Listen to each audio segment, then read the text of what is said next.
Hi there, guys. My name is Stuart from Marshall Music, and tonight on Stu Chats to start off 2020, I have with me a wonderful singer, artist, songwriter, DJ, producer, mother of two beautiful children, Miss Tasha Baxter. Thank you for coming. Thank you for arriving. Thank you for being here. I am here. It's lovely. It is a pleasure. It's lovely to see you again. And you, Stu. Tasha was huge on the South African pop scene. I think it was 2007. She won 2 SAMAs. 2008. 2008, sorry. Pop Newcomer of the Year, Best Pop Album. It was an amazing album. Congratulations on that. Oh, thanks. Yes, I still, talk about it to this day. my accolades. It's nice to have you here. Thanks. We're just going to ask you a few questions about your past. How did you get into music? Sure. Choir was a good start. Choir at school. Big into that. And then from about 12, I had a band with, what's his name? Lance from Fly Paper Jet and Paul Russell from Lark. Yeah. Paul Russell? Yeah. So we had a band. What happened to Lark? Called, I don't know. That's another discussion. That is. I'm not sure. I think Paul moved somewhere overseas. I think that's what happened. So what was it called? Dry Water. That was the name of the band? Yep. Okay. And we would go during break at school and go and play at Herzliya and Weitzman. And during the breaks, it was very cute. And we'd play, Cranberries and Nirvana and Pixies, Where is Mama? And all that stuff, being really cute.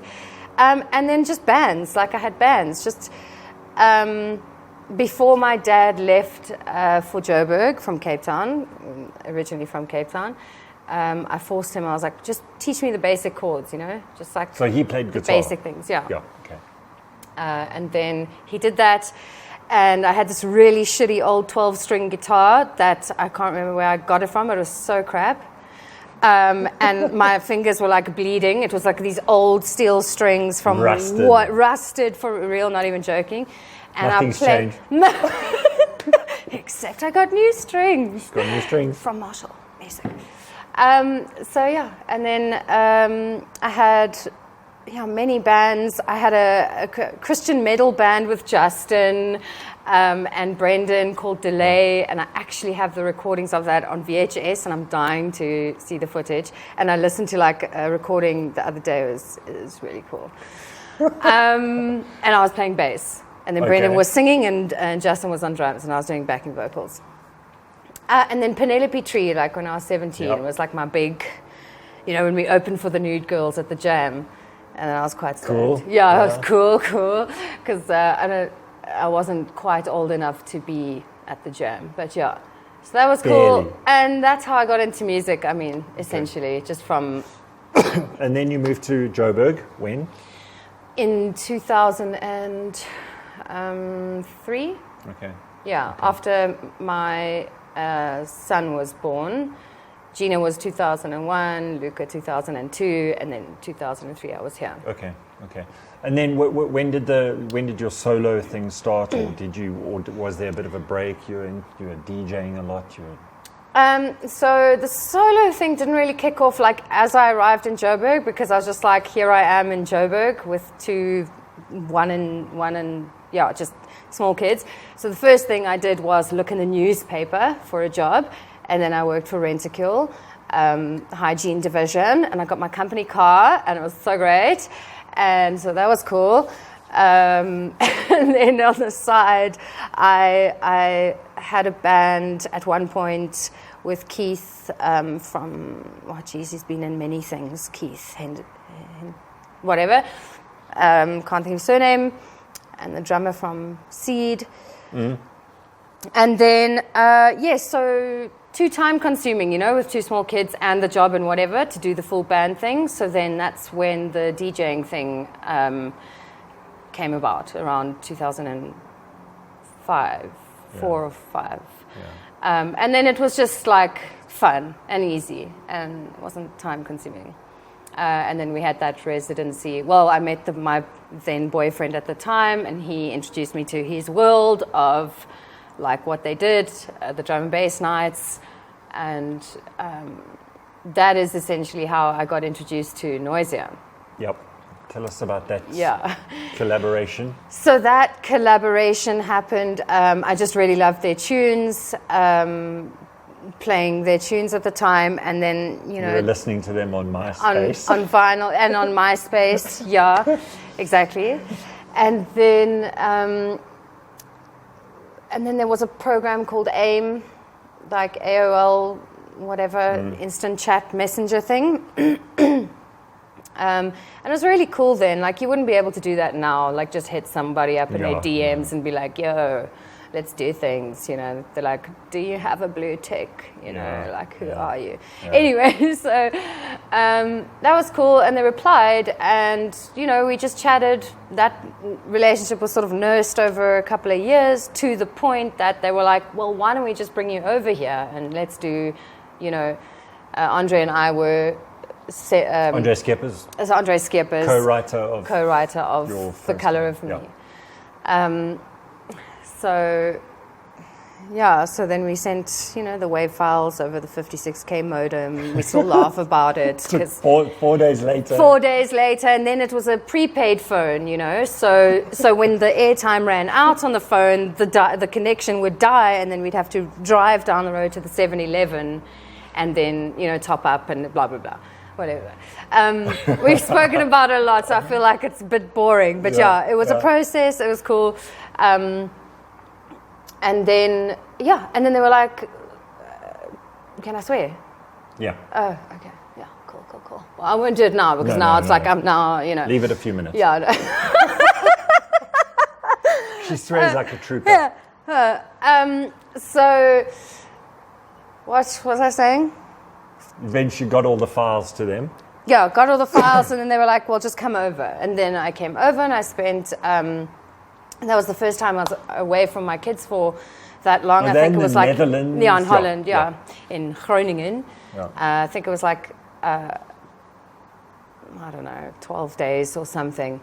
And wrote some new songs there, polished the stuff off, and then that, you know, and then I came back with a CD of demos, and then I was doing a voiceover job, because that's another thing I do, is like voiceovers for whatever, commercials and stuff. Yeah. And I was doing it at whatever the place is in Edenvale, can't remember, with Ricardo da Costa. Soul Candy. Not Soul Candy, something else, whatever. Can't remember. And, you know, it was before Soul Candy. I was very pumped, you know. I was like, you know, I've just come back and I did this thing and I've got this thing and it's happening, and I played it to Ricardo, and Ricardo said, I have a friend at EMI. Would you mind if I, you know, sent this to him or played it to him? And I was like, cool, go for it. Please. Yeah, please. And that was that. And that was the beginning of the end. Yeah, just like that. Yeah. Whirlwind, though, crazy. Yeah. So the album came out. You won a SAMA for it, and toured quite extensively. Nationally, more extensively, yeah. I did some shows overseas. The thing in Norway with Loiso, and that was cool. Yeah. The AIDS benefit story, and then. Did a lot of nationwide shows and some festivals and stuff. Okay. Okay. Now, so let's talk a little bit about what's happening at the moment. What have you been up to since then, and up to now, and more collabs with who? Anything exciting? I don't know if I could. So basically, coming into 2020, I kind of just guillotine dropped my collaborations. Okay. I was like, I can't do it anymore. I realized through trying to sort out all my admin and, you know, these agreements with 50 different labels and publishing with 5 different publishers and performance royalties from 20 different territories, and it's just a clusterfuck, really. So quickly, before we go into that, let's talk. Okay, we'll finish this, but then I want to go back to this later, and I want you to give some advice to people on how to. I'll try. Not have what I've just been going through. Yeah. Well, you remember that because my sieve. No problem. Yeah. So after I realized how time-consuming it was, all the work, all the admin, all the drama as well, a lot of shit actually goes on that I don't talk about because, you don't want to be that person that's whining and moaning. There've been a few instances where I have, but not particularly about like the label or the producer I've worked with. People that have, really just outright sort of stolen and lied. And I mean, I was actually thinking of doing, and I'm actually going to do it, I think, but like a YouTube video of why I stopped EDM collabs and my top earnings from over 80 million views. But what I mean is that it was like nothing. I think you should do that. So I think I'm going to hold you to that. I realized there's a lot of work, and there's a lot of my contribution to not just the lyrics or the vocals, but often the entire production, from chords to the drums to the structure of the song. I'm not just they didn't hand me a piece of paper with lyrics and a vocal melody on a MIDI thing and said, sing this. It's very much a collaborative process. And then I have to fight to simply just be featured, which is not how it was back in the... And from what I'm hearing, it's not just you. No, hell no. This is such a common and huge problem worldwide. So I keep thinking it's because I don't have management. So I am often dealing with the artist and their management and all the people. And because I forge relationships initially with the people, like the artists, and that's usually how it starts. It's not often like, I don't know you from a bar of soap, let's do a tune. Yeah. Sometimes it is. Yeah. I trust people. So whatever you say verbally, I expect is delivered, then when we see the agreement or blah, blah, blah. Anyway, I've learned the hard way, trial and error. And I did love it, and it was a huge passion of mine, and I thoroughly enjoyed doing that shit. And I mean, I'm even wearing an Eat Brain t-shirt, which is a drum and bass label. I still love the shit, but it's too time consuming, and I really need to focus on my own material. That's kind of the point.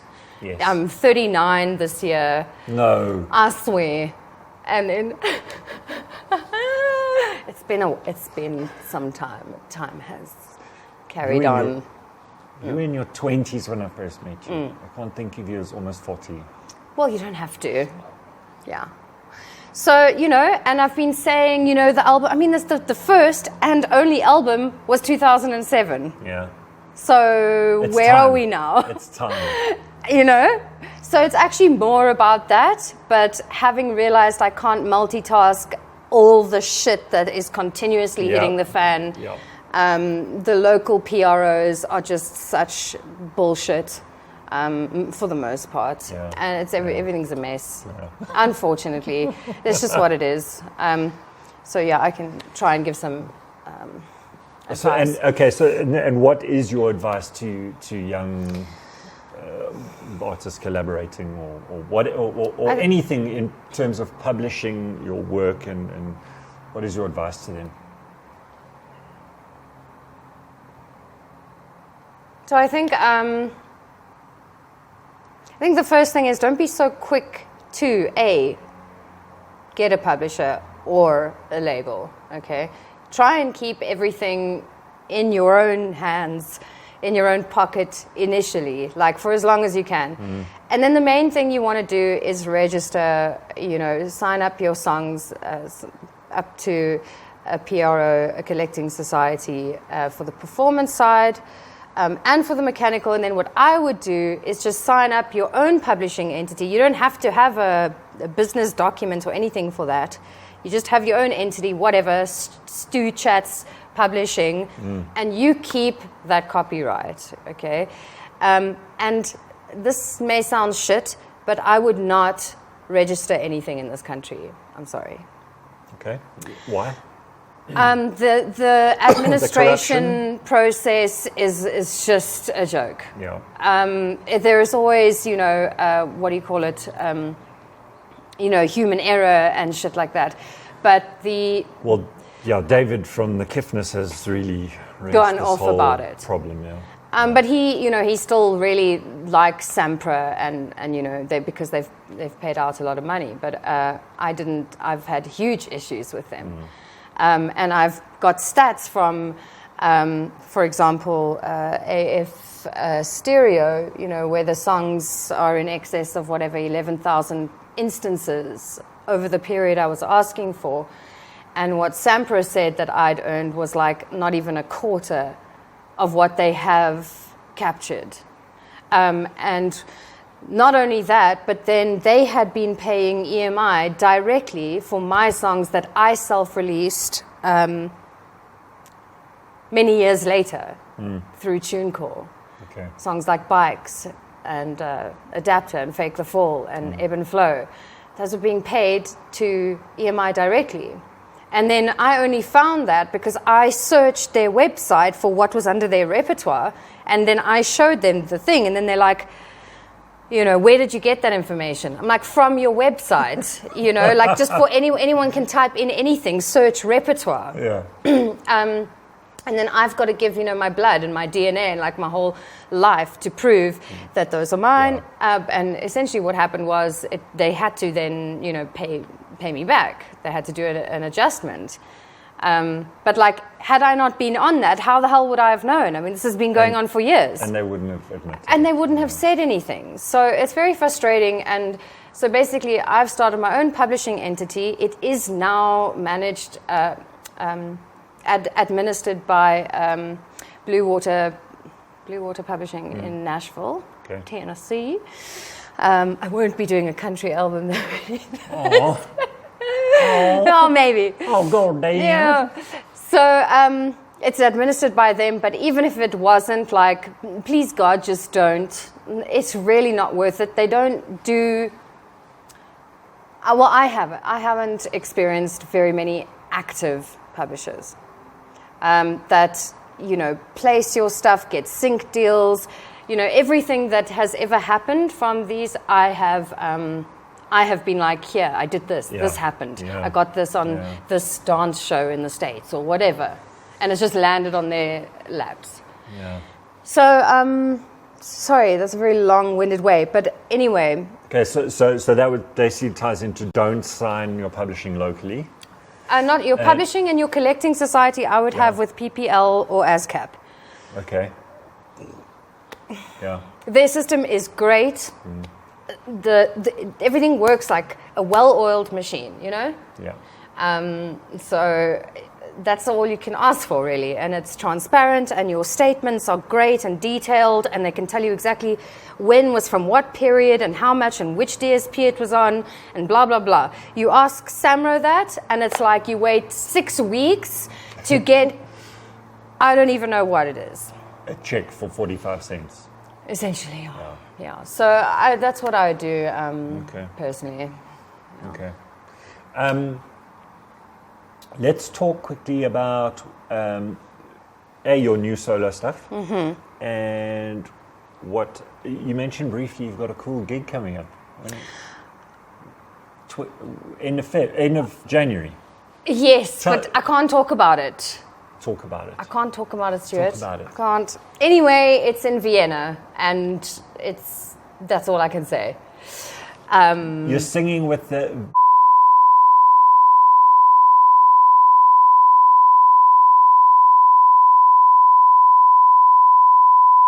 Jeez. Top secret. That'd be cool, eh? It's going to be so cool. It's going to be cool. Whatever. It was very last minute, so it's exciting, but I can't talk about it. Off to Vienna, end of the month. Yes. Send pictures. Yeah, I'll be doing that. Is it? I hope it'll be a.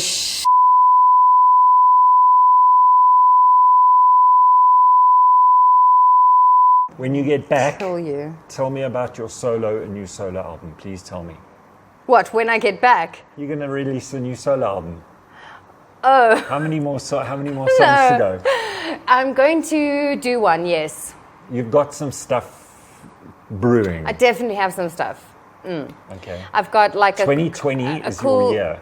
Well, you know, I'm going to make it my bitch. I'm making my bitch.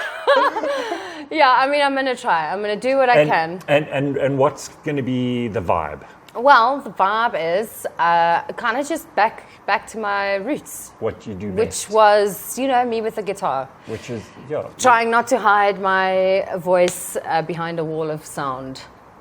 Let the voice shine through. But gently. It's not going to be in your face. I mean, it might. It could. But so essentially, I'm kind of just labeling it alternative electronica because it's somewhere between like what was alternative music back in the 90s. And then with the electronica would also include stuff like from the trip hop side, you know, like Massive Attack or Royksop or do you like Billie Eilish? Chemical Brothers.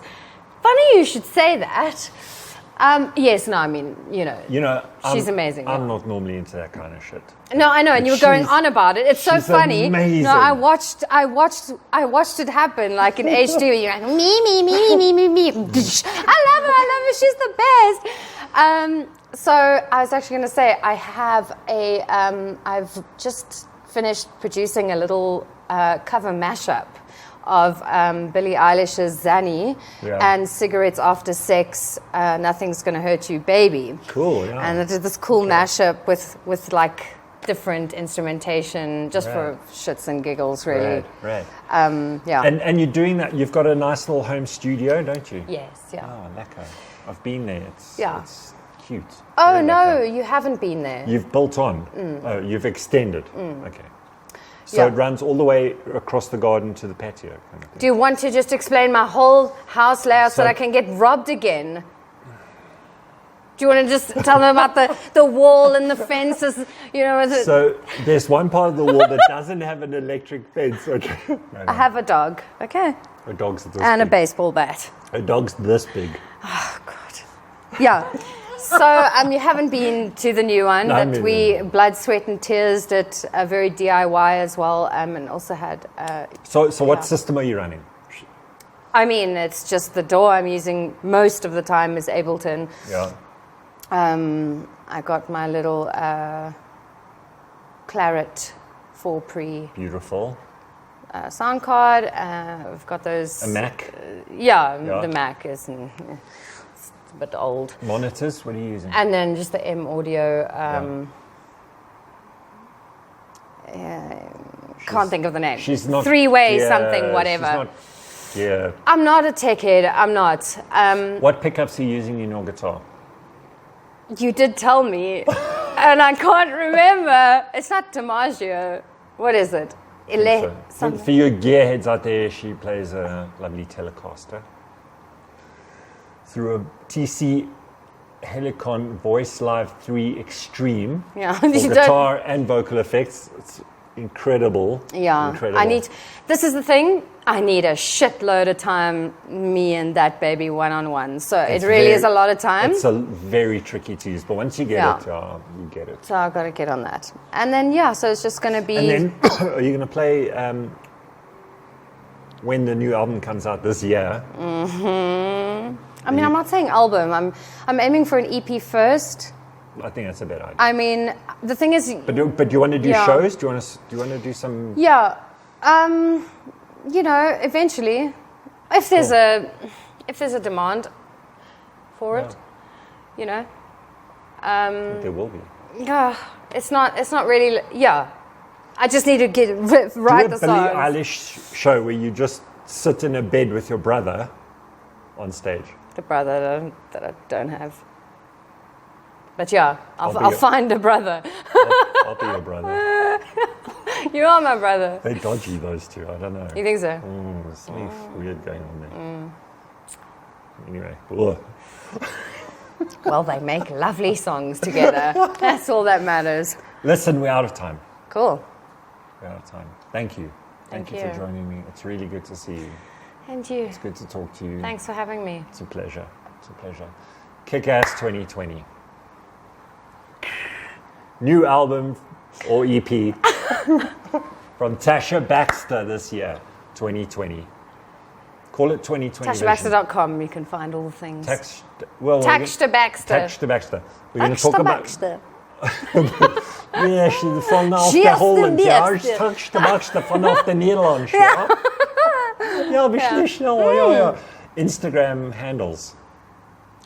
It's bloody Instagram? Tasha Baxter SA for bloody well. I can't get Tasha Baxter SA and Twitter. Tasha Baxter. Tasha Baxter. Facebook. Tasha Baxter. Tasha Baxter. Difficult. Follow her. Check her out. YouTube. Do that stuff. YouTube. Tasha Baxter. Tasha Baxter. YouTube. Check her out. That's all, guys. We will see you next week on Stu Chats. We're gone. We're out. Bye. Nice shoes. Thanks.